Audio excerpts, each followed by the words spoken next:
हे high HFSS ज्याला food items म्हणतो, high fat, trans fat, sugary जे प्रॉडक्ट आहेत ते तिथे विकता येत नाहीत, जाहिरात करता येत नाहीत, वितरण करता येत नाही किंवा फ्रीमध्ये वाटपही करता येत नाही. आणि म्हणून त्याचं इम्प्लिमेंटेशन लोकल लेवलला प्रिन्सिपल, त्यांची स्कूल आणि ती स्कूलमधली जी कमिटी असते त्यांनी करायचं आहे. जास्त मीठ, साखर, संतृप्त चरबी व ट्रान्सफॅट असलेल्या अन्नपदार्थ शालेय परिसरात मज्जाव केलेला आहे. हे ऑर्डरमध्ये आहे. मज्जाव केला मीन्स प्रिव्हेंट केलेला आहे. Ice cream, chocolate, everything. So it comes in that. These are all products of that. So school. I'll answer the questions. I'll answer the questions later on. Let me finish first, then we'll answer the questions. शक्यतोवर विद्यार्थ्यांना तिथं जे food द्यायचंय ते wholesome food असावं हे अपेक्षित आहे.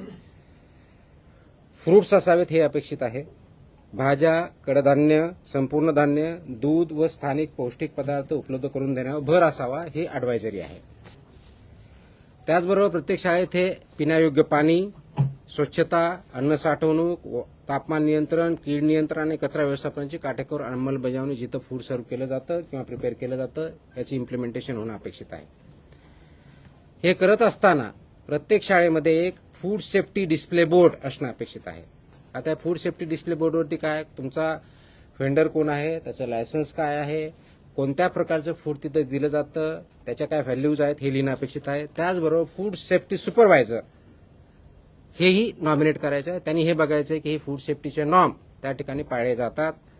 हेल्थ अँड वेलनेस अँबॅसेडर सुद्धा ते अपॉइंट करणं अपेक्षित आहे over a period of time, की त्या शाळेमधून कोणी विद्यार्थी असू शकेल, शिक्षक असू असेल, जो कोणी असेल त्यांनी तो अपॉइंट करायचा आहे किंवा नोडल अधिकारी नियुक्त करणं हे पुढच्या काळामध्ये आपण बंधनकारक करत आहोत, ते आवश्यकता आहे.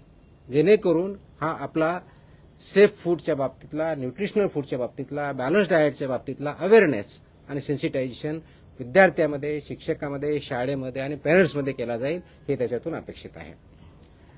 प्रत्येक शाळेची वर्षातून किमान 2 वेळा अन्न सुरक्षा तपासणी आम्ही करणार आहोत, किमान 2 वेळेस, आणि किमान एक अन्न नमुना संकलन करून त्याची तपासणी करणार आहोत.